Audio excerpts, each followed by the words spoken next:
Dur, dalam upaya mencopot Anda, siapa orang yang paling bertanggung jawab atas pencopotan tersebut menurut Anda? Dua, Siapa? Amin Rais dan Megawati. Mengapa? Ya, tanya sana dong, kok tanya.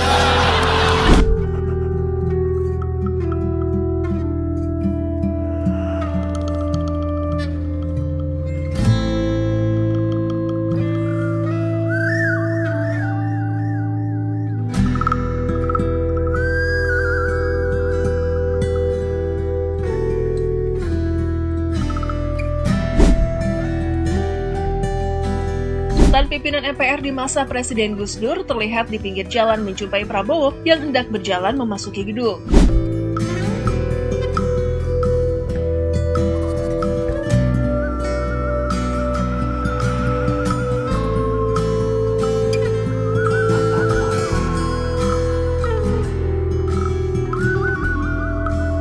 Saya ingat betul omongan Gus Dur. Pak Prabowo, Anda akan jadi presiden nanti di akhir usia Anda yang semakin tua. Ada satu alasan disampaikan oleh Gus Dur. Ketika ditanya, kenapa Prabowo berpotensi jadi presiden? Karena Prabowo punya sifat yang ikhlas. Nah, menurut saya tidak cukup di situ. Kalau orang ikhlas harus ketemu orang baik.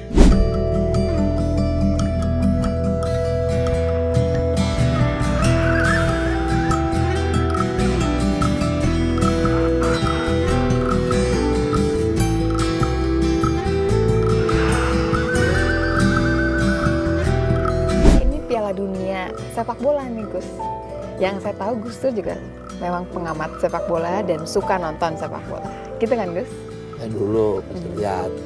Gus, kalau kira-kira di Indonesia kapan ya Gus sampai gitu Gus ke Piala Dunia? Kalau seperti sekarang ya ramalannya Gus Dur.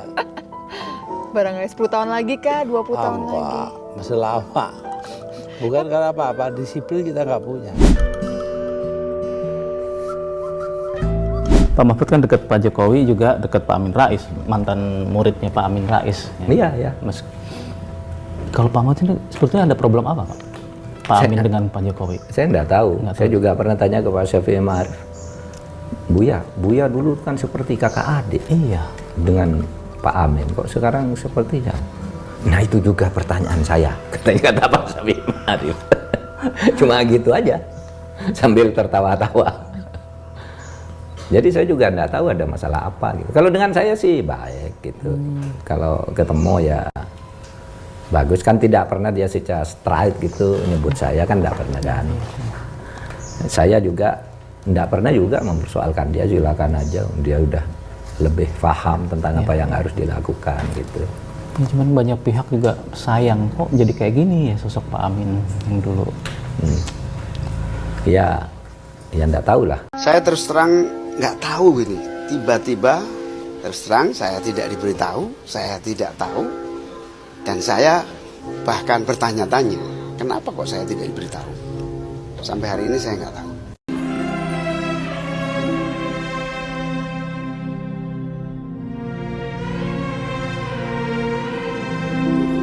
Dalam suasana yang istimewa, karena ruangan ini tidak kurang adalah salah satu ruangan di Istana Merdeka, kebanggaan kita bersama, dengan bintang tamu yang istimewa pula, yaitu insan nomor wahid di bumi Nusantara ini, yaitu tidak kurang adalah Gus Dur. Ya, selamat malam Gus Dur. Ini kebetulan malam acara ini. Cuma dibilang istimewa ini kayak martabak. Ya, okay. Waduh, sudah 1-0 dulu. Oke. Oke, Gus, begini, Museum Rakyat Indonesia itu menobatkan Gus Dur sebagai pemegang rekor presiden yang paling cepat keliling dunia.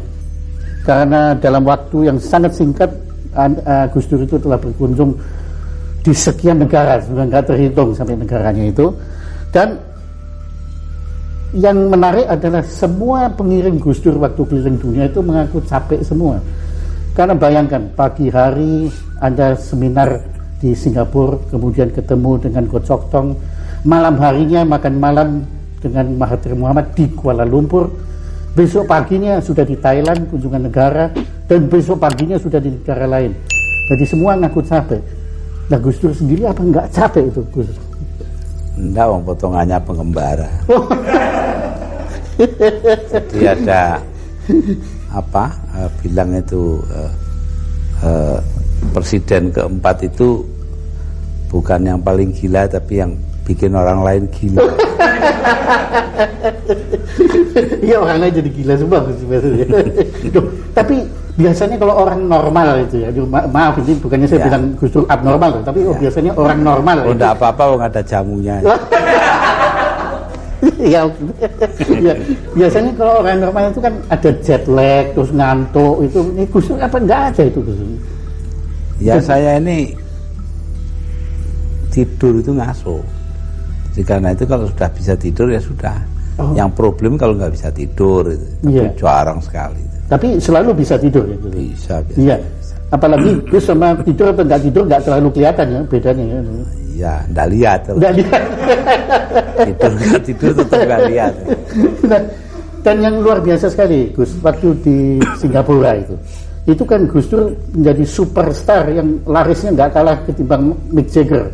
Karena waktu itu waktu Gus seminar orang sampai antri beli tiket seminar yang mahal sekali harga Singapura itu. Itu bagaimana kok bisa gitu Gus? Ya saya bilang orang-orang itu ya dibilang pinter ya bodoh, dibilang bodoh ya pinter. Masa mau lihat saya saja beli tiket?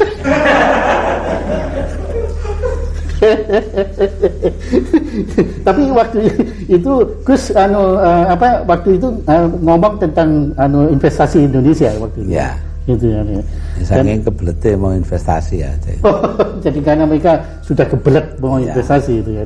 Dan yang menarik juga konon saya nggak tahu benar ya, tapi Mbak Yani pernah cerita pada kami itu Bill Clinton itu kan semula mau terima Gus Dur hanya setengah jam. Kemudian setelah ketemu Gus Dur ditunggu sampai 1,5 jam, jadi 90 menit nggak selesai sampai kalau nggak salah protokolernya yang nyetop waktu itu. Kok bisa gitu lama? Ngapain aja berdua dengan Bill Clinton? Ya ngobrol, foto presiden. Saya ceritain kepada Bill Clinton ya, di belakang meja tulisnya itu, meja tulis presiden itu di tembok ada apa itu namanya bolongan kecil gitu. Oh ya. Itu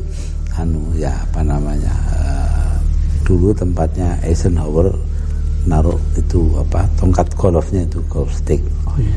Nah Presiden Kennedy lalu ngajak wartawan ke situ. Ini loh perpustakaannya Eisenhower. Ya, seneng saya dongengi gitu. Oh mana Gus Dur yang dongengi Bill Clinton? Iya lah, terus dia nanya di buku apa itu? Dan memang di bukunya Ted Sorensen saya bacanya.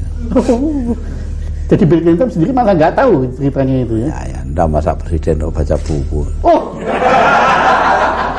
Di Amerika presiden baca buku itu artinya dia nganggur. Nah, kalau di sini presiden harus baca buku karena memang nganggur. Aduh. Dan saya pernah lihat salah satu foto itu Bill Clinton sedang ngakak terus tangannya gini megang dengkulnya Gus Dur gitu. Itu Gus Dur cerita apa itu lagi? Monica Lewinsky. Lupa saya, mungkin cerita itu loh Churchill sama Clement Attlee, Perdana Menteri Inggris itu, orang nomor 1 Inggris setelah Churchill. Attlee jadi Perdana Menteri lalu kerjanya menasionalisir perusahaan yang besar-besar. Jadi nasionalisasi lah ya. Nah, suatu ketika Attlee itu kencing di tempat kencing di House of Commons di Parlemen Inggris. Churchill datang. Nah, dia kencing sampingnya, terus Attlee kok nengok sama dia, jangan lihat sini, kamu senengannya menasionalisir yang besar-besar. Mungkin itu. kenyataannya itu memang besar atau gede lomongnya besar itu. Untungnya Jadi itu Bill Gates belum tahu dong yang itu, belum tahu ya. Wah, kalau gitu Bill Gates ketagihan ketemu Bill. Tapi di samping bicara tentang Churchill, bicara tentang anunya golf itu, apalagi yang dibahas selama 1,5 jam itu kan lama. Oh ya, mengenai penanaman modal Amerika di luar negeri termasuk di Indonesia, ya, bagaimana dia akan membentuk kelompok tenaga ahli di bidang itu. Cuma sayang ya saya tidak berani ngomong karena dia tidak paham kalau saya ngomong. Sebenarnya saya mau bilang saya tadinya itu, ya Anda menyiapkan tenaga ahli, kami sudah punya calon ahli di NU itu banyak calon ahli kubur.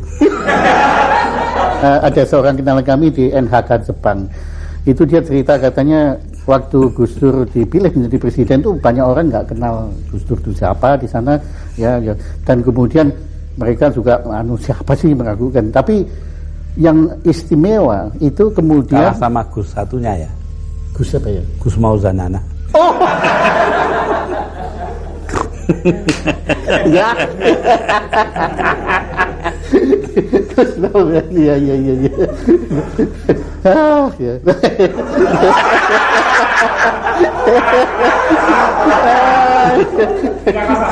Tiga, kosong banyak sudah. Ya, apa tapi lupa lagi. Oh ya, tadi jadi balik lagi. Tapi biasanya kan pertemuan di Jepang, apalagi upacara kenegaraan presiden ketemu perdana menteri, itu selalu serius, sepi, kuburan. Tapi waktu Gus Dur datang, itu ramainya bukan main, ketawa macam-macam itu sana. Itu Gus Dur cerita apa di sana lagi di Jepang itu? Nah itu nyifati ya, karena saya bilang sama dia, sama Obuchi. Perdana Menteri Obuchi, bahwa ya ini ini nyolong ini ya. Saya dikasih tahu orang, Obuchi itu sebenarnya orang yang selalu bangga bahwa dia orang biasa. Nah, padahal dia lahir di kota tempat besarnya orang-orang gede di sana kayak Tanaka. Ya, itu kan orang gede, orang-orang luar biasa. Maka itu waktu ketemu ya saya bilang, Anda ini orang biasa yang paling luar biasa. Wah, itu the most extraordinary man. Senangnya bukan main dia itu. Dia tambah, kita ini punya watak yang sama. Apa itu yang mulia? Ya kita ini sama-sama ya berdua ini merubah musuh politik menjadi kawan. Nah itu ya, alhamdulillah. Nah jadi guyon gitu-gitu saja. Iya. Dan dia senang sekali. Iya, cocok ketemu yang cocok itu. Iya. Itu dan dia juga kesini juga cocok betul itu. Iya, dan beliau menguasai bahasa Inggris langsung atau pakai terjemahan? Pakai terjemahan. Oh, itu yang lucu dengan yang terjemahkan itu. Nah, itu yang paling lucu yang punya RRC. Nah, dulu ya bukan zaman saya ini. Iya. Nah, itu ada delegasi militer dipimpin Amerika, dipimpin oleh kepala gabungan, kepala staf. Datang ke sana, ngomongnya panjang. Kepala gabungan, kepala staf ini panjang sekali, kemudian diterjemahkan pendek, kok semua ketawa. Jadi terus dia tanya, kamu ini kok hebat ya menerjemahkan omongan saya panjang itu diterjemahkan pendek saja kok semua ketawa, apa rahasianya? Ya gampang, saya bilang orang ini nyeritakan lelucon, silahkan ketawa.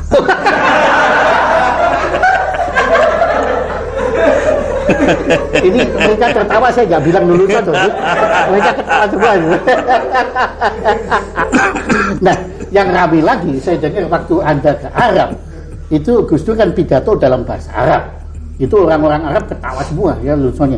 Tapi yang paling lucu katanya orang-orang Indonesia yang tidak bisa bahasa Arab juga ikut ketawa waktu itu semua. Kenapa tuh? Nah, itu karena seperti kata Pak Yudhoyono, kami tidak bisa bahasa Arab. Kami ketawa karena melihat orang Arab ketawa.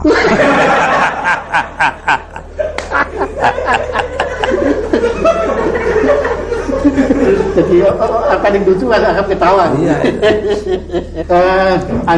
Pasti semua negara di sekeliling kita sudah Gus Dur kunjungi. Kenapa justru Australia yang begitu dekat dengan kita kok dianaktirikan, kok nggak dikunjungi Gus Dur?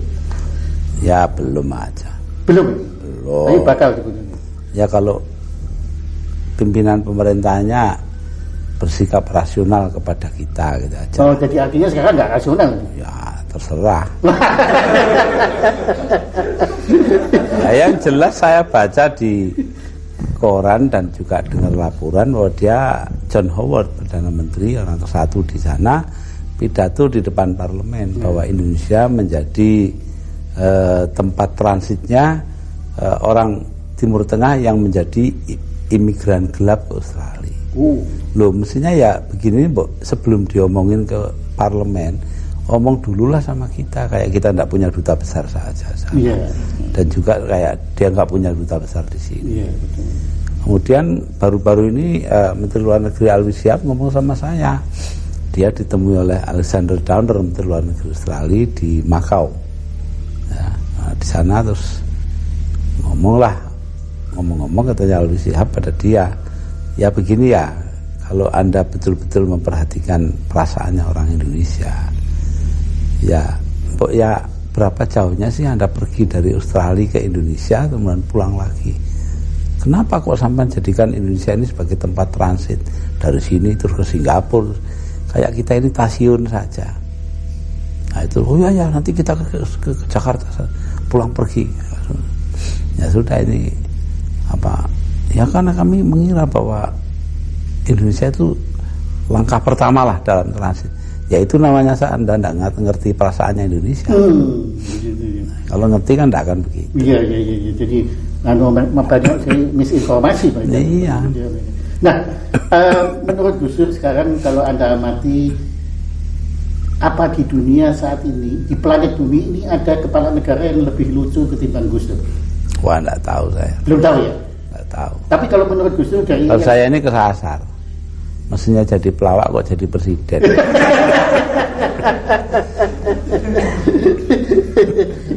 Tapi ngomong-ngomong Gus, ada yang iri juga loh terhadap kelucuan Gus Dur ini, yaitu teman kita yang namanya Arief Budiman itu yang ngungsi ke Australia sekarang itu Gus. Dia itu kan pernah ngomong Gus Dur itu sekarang nggak ada waktu ngurusin negara karena waktunya habis untuk koleksi lelucon gitu. Nah itu gimana komentarnya si Arief itu kan?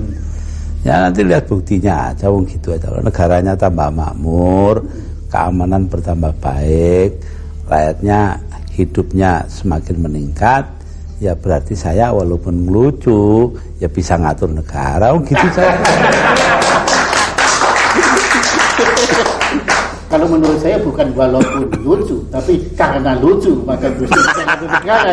Wah itu Anda sendiri ya. Dan saya sama Arief terlalu bertentangan loh. Ya. Nah, tapi saya menghormati Mas Arief kok. Pendiriannya bagus, sering bagus. Ya. Kalau sekali-sekali salah, nggak apa-apa, manusia itu tempatnya salah dan lupa. Nah, Gus, ngomong-ngomong dulu kan sebetulnya ya Gus itu kan tidak ada persiapan atau mempersiapkan diri untuk menjadi presiden sebetulnya. Ya lebih banyak siapnya, ya, tapi tidak mempersiapkan diri. Nah, gitu. Ya. Suruh jadi ya jadi. Iya. Tapi kalau nggak salah kan sampai detik terakhir kan sebetulnya kan Gus juga tidak menduga kalau Gus terpilih menjadi presiden, betul kan? Sebetulnya sudah ada beberapa orang yang bilangin saya akan jadi presiden. Cuma ya saya diam aja ya. Soalnya bukan apa-apa. Ya kalau jadi, ya kalau enggak kan tambah sakit. Bisa diam aja, ternyata jadi betul. Sekarang saya bingung, mereka itu betul-betul sakti apa tidak. Gaya hidup Gus kan waktu itu setelah menjadi presiden kan harus juga berubah. Oh iya. Protokoler, antara lain yang paling populer adalah kebiasaan Gus pakai sandal yang harus pakai sepatu itu.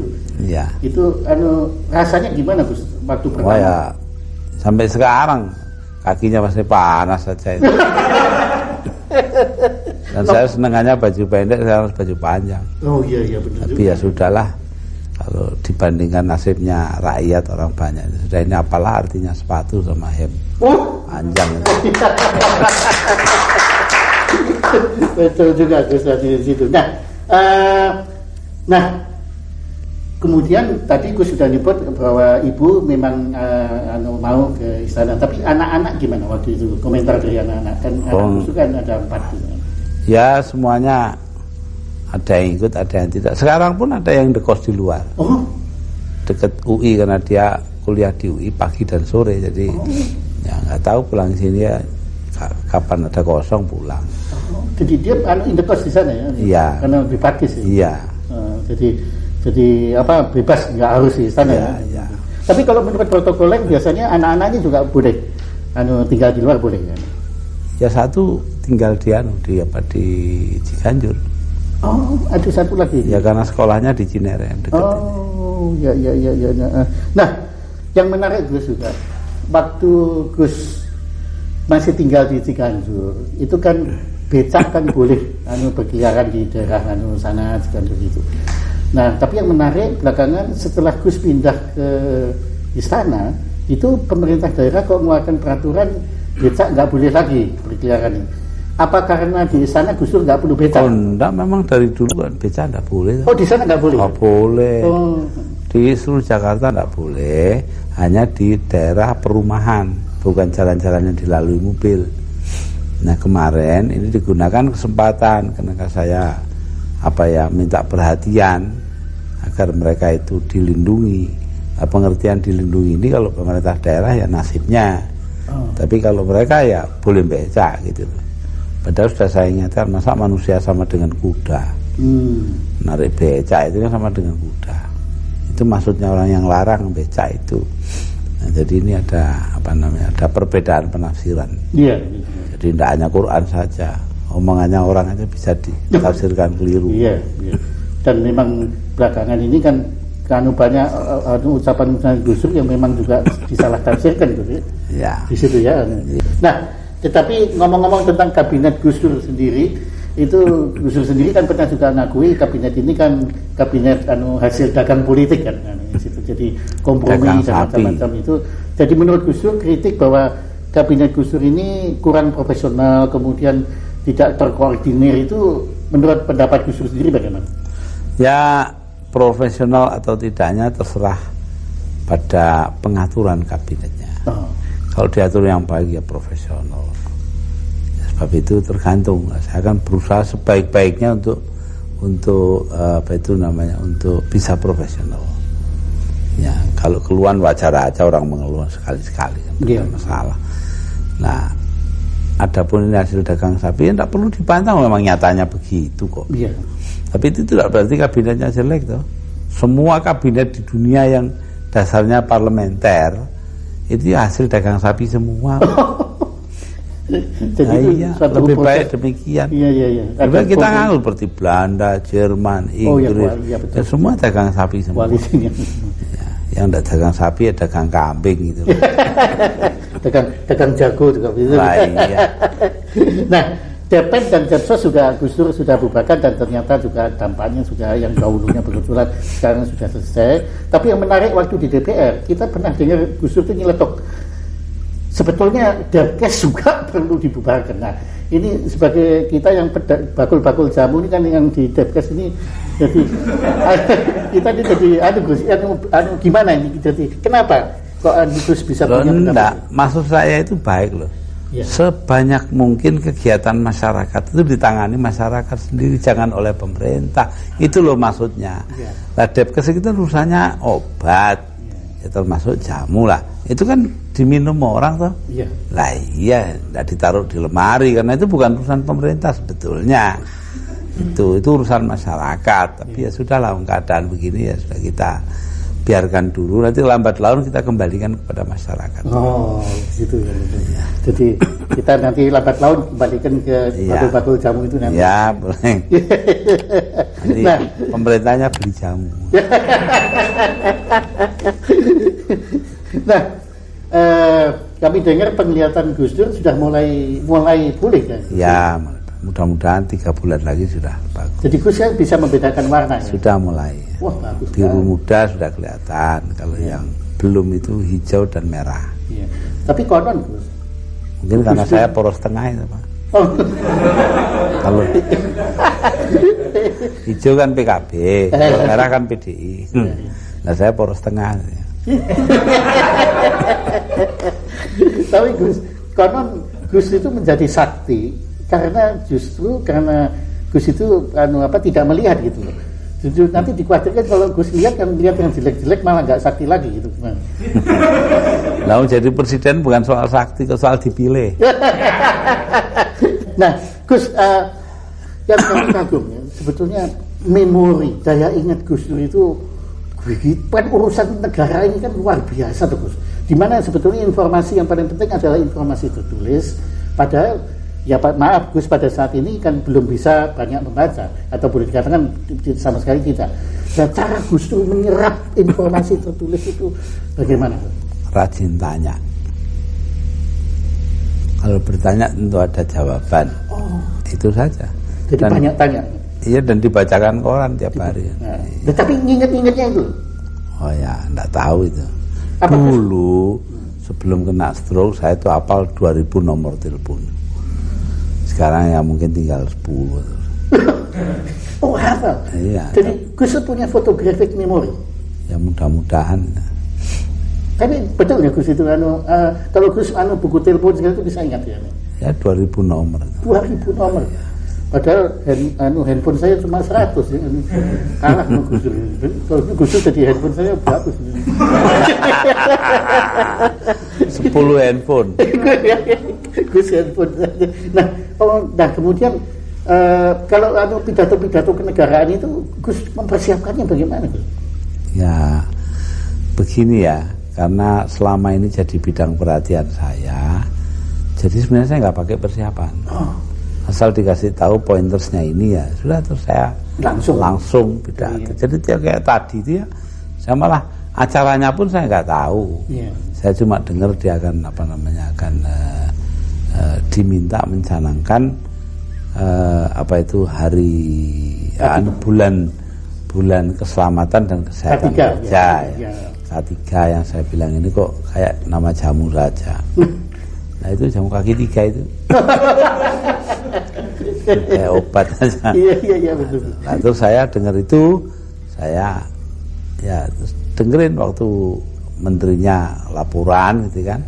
Ini tahu masalahnya di situ. Sudah langsung apa yang terpikir oleh saya, reaksi terhadap omongan itu saya keluarkan. Ya. Kalau kena kebetulan alhamdulillah. Kalau enggak kena ya salahnya yang dengar, gitu saja kan. Tapi sampai saat ini selalu kena terus ya. Ya, mudah-mudahan. Iya. Nah, Gus Pano tentunya belakangan ini tanpa kita peduli omongannya Arief Budiman itu, Gus kan punya koleksi lelucon-lelucon baru yang ada kaitannya dengan kepresidenan Gus ini. Kira-kira apa Gus yang baru-baru ini? Oh ya, enggak ada. Presiden itu kan serius ya, bukan lelucon. Tapi tidak ada yang lucu-lucu atau memang sudah lucu sendiri gitu. Nah, yang lucu ya dari luar itu dapatnya. Yeah. Contohnya itu pemerintah dapat kritikan. Ada kiai tua dilapor oleh kiai muda. Ini masyarakat tuh sering gontokan satu sama lain, mencaci maki. Lah bahasa Jawanya kan madani dari podo. Terus kiainya tua ini entah salah paham, entah main-main, atau dia bilang ya ini akibat dari pemerintah sendiri loh. Kenapa? Lah pemerintah kan mau bikin masyarakat madani. Padahal masyarakat madani itu maksudnya masyarakat berdaan. Ya kalau nggak salah Gus kan punya juga tulisan yang waktu itu saya dengar waktu makan malam itu mengenai di rumah sakit jiwa yang orang mancing itu. Oh itu sih.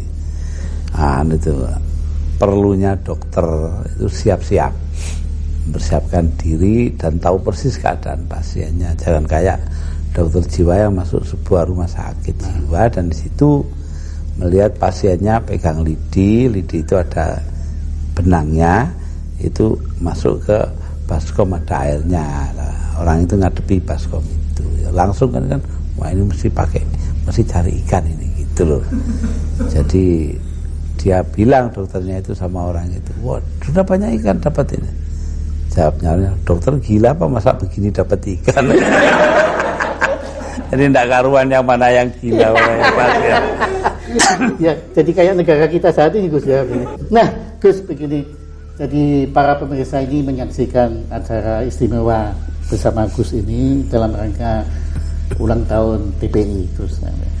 Apa kira Gus Dur berkenan menyampaikan mungkin pesan-pesan Gus Dur pada kita semua Gus dalam menghadapi? Saya itu bingung dengan TPI. Itu saja. Kenapa? Yang terkenal kan semua tahu. Sholawat Badar itu tuh. Jadi lagu Sholatullah Salamullah ala Toha Rasulillah itu. Oh iya. Nah, itu ini dibikin oleh Kiai Ali dari Tuban dan dibuat aransemennya oleh Kiai Ahmad Siddiq dari Jember. Oh. Nah, orang yang tidak tahu Sholawat Badar namanya sih Badar. Badar itu ahli Badar, orang Badar itu perang. Lah ya lah, begitu kok minta damai itu loh. Kan ya aneh tuh, saya itu kok bingung. Loh orang minta perang kok minta damai kok nyanyi perang itu. Ya enggak tahu, saya enggak ngelarang loh ya. Terserah mau TPI mau terus ya silakan, tapi bertentangan itu harapannya dengan nyanyiannya. Oh jadi itu termasuk kelirumologi itu Gus ya? Ya, itu. Atau keliru mengerti. Sama dengan itu apa? Orang Indonesia yang naik kapal, kapalnya tenggelam, tinggal batang kayu yang besar, dan di situ ada orang Perancis sama orang Inggris. Nah, bertiga mereka di situ kedinginan, tahu-tahu ada botol liwat, pegang di saut kena, ternyata itu ada jin Aladin gitu. Wah saya jin Aladin, masing-masing boleh mengajukan satu permintaan. Wah kata Inggrisnya, saya lahir di London, kebangsaan saya Inggris, saya kawin dengan orang Inggris, teman kerja saya Inggris, semuanya Inggris, tolong saya dikembalikan ke London. Wah, hilang. Satunya lagi bilang, wah saya orang Perancis, kawin dengan orang Paris, beranak di Paris, kerja di Paris, temennya di Paris semua, tolong kembalikan saya ke Paris. Hilang. Nah, ganti orang Indonesia kan. Anda gimana? Wah sini kok sepi ya, nggak ada temennya, tolong kembalikan yang tadi. Kumpul lagi ya. Itu mentalnya orang Indonesia. Iya Gus. Nah, itu. Dan ini konon Gus akan melanjutkan rekor keliling dunia Gus lagi. Ya. Dalam waktu dekat Gus akan ke Eropa Gus. Ya, ya. Nah ini banyak yang dengar Gus akan ke Davos. Ya di Swiss itu indah sekali memang. Kami pernah ke sana, daerahnya itu memang indah sekali gitu ya. Nah, dan apalagi di bulan sekarang ini kondisinya sangat menarik di sana. Nah, Gus, kenapa Davos? Di sana berkumpul para pengusaha dan pemimpin pemerintahan. Saya kebetulan disuruh bicara. Oh. Jadi karena itu saya akan dari seluruh dunia itu? Ya. Itu pertemuan apa? Pertemuan ekonomi sedunia ya? Ya, pertemuan ekonomi yang terpenting di dunia. Jadi saya disuruh bicara ya mengenai mungkin hubungan Islam dengan dunia usaha. Wow. Nah, dari sana saya mau ke Prancis, Inggris, Belanda, Jerman, Itali, termasuk bertemu dengan Sri Paus di Vatikan. Kemudian melihat teman saya, Presiden Havel dari Cekoslovakia. Ya, kemudian saya pergi ke India. Itu Gus sudah kenal sebelumnya ya? Saya sudah pernah seminar di sana. Dia seorang penyair ya? Ya, penyair. Juga dramawan. Oh, dramawan. Ya, jadi kayak Arswendo. Ya, kayak Arswendo. Tapi nggak pernah dibui. Oh, nggak tahu ya saya. Apa Havel pernah dibui? Pernah dia pernah waktu itu. Pernah ya. Iya, jadi ya sama waktu itu sama. Benar. Nasibnya sama lah. Cuma dulu itu ada kejadian.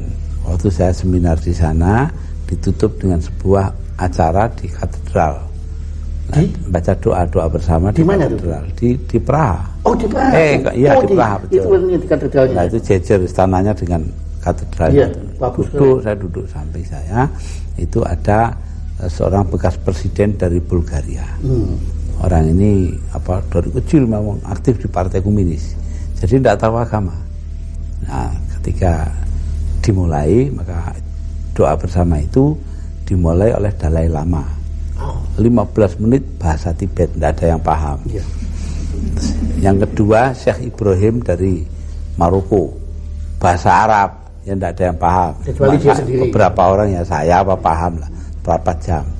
Kemudian habis itu Uskup Agung yang pegang katedral itu, ya, pakai bahasa Latin, tidak ada yang paham. Ya, tiga-tiganya akhirnya si Bulgaria tanya saya, ini pertemuan ini prosedurnya masih lama. Oh, prosedur ya. Itu yang lucu. Dia tidak tahu bahwa itu acara agama. Apa namanya nggak tahu lah. Doa bersama, pokoknya bagi dia prosedur. Kayak prosedur protokoler. Nah, itu dari Praha saya akan ke New Delhi, berbicara di Jawaharlal Nehru University, di samping ketemu dengan Perdana Menteri, ya, dengan beberapa orang lain. Nah, kemudian 2 hari di sana saya ke Korea Selatan. 2 hari karena sudah janji dengan Kim Dae-jung. Kim Dae-jung ini saya anggap guru saya. Ya, karena Dalam apa? hal apa? Dia itu dipenjara, disiksa, segala macam itu. Dia tetap berbelas kasihan dan mencintai orang yang nyiksa dia. Kan jarang itu. Kim Dae-jung itu. Saya dari tahun 60-an sudah pegang sajaknya itu. Apa namanya? Tangan terantai berdoa. Itu. Kan dia orang Kristen Protestan. Jadi sejak tahun 60 itu sudah kasih sudah. Saya diundang ke Seoul sudah dengan Mbak Mega dulu. Ya, terus beberapa tahun yang lalu. Jadi saya mengagumi Kim Dae-jung ini. Ya, kemarin ketemu di Manila. Ya, biasalah guru dengan murid, saya janji untuk ketemu dia di Korea. Di Korea 2 hari, lalu di Thailand 1 hari untuk KTT. KTT-nya PBB. Ada satu badan PBB minta saya membuka KTT itu. Terus pulang. Nah, ada sebagian juga yang mempermasalahkan Gus Dur ini banyak ke luar negeri. Nah, tentu mungkin ini sekali lagi adalah penafsirannya mungkin yang dalam ini berbeda dengan apa yang tujuan Gus Dur. Mungkin Gus Dur bisa kisahkan pentingnya perjalanan-perjalanan ke luar negeri. Ya begini ya, kalau saya ke luar negeri itu sebenarnya nggak nganggur loh. Iya. Itu ya itulah, setengah hari, 1 hari itu kan penuh semua waktunya. Sebenarnya yang saya maksudkan itu hanya satu, pengakuan internasional atas keutuhan teritorial Indonesia, wilayah Indonesia, satu. Kedua, saya juga ingin investasi di Indonesia itu cepat. Ya, karena Indonesia hanya bisa bangkit kembali ekonominya kalau ada penanaman modal di sini. Itu jadi karena itu saya begini-begini ya untuk Indonesia juga. Lah orang yang khawatir saya bisa mengerti. Ditinggal lama-lama kan khawatir toh. Nah, tapi ya jawaban saya satu saja. Untuk apa punya menteri di bidang ekonomi kalau tidak ditinggal-tinggal gitu.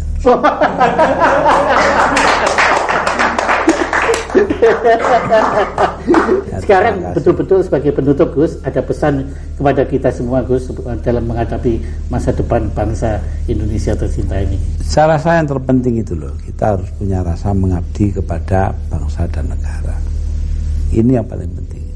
Kalau ini bisa saya tanamkan dalam masa saya menjadi presiden ini, ya alhamdulillah. Berarti memang benar kata orang, bangsa Indonesia itu adalah bangsa yang baik hati. Yang suka lupa keburukan orang, ingat terus kebaikan orang.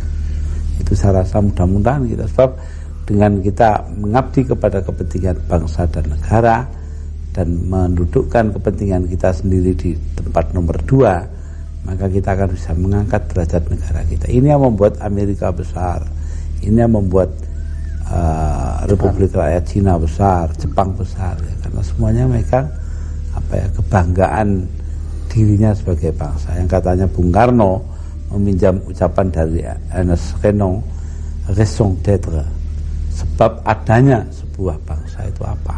Nah, itu. Nah, jadi ini penting sekali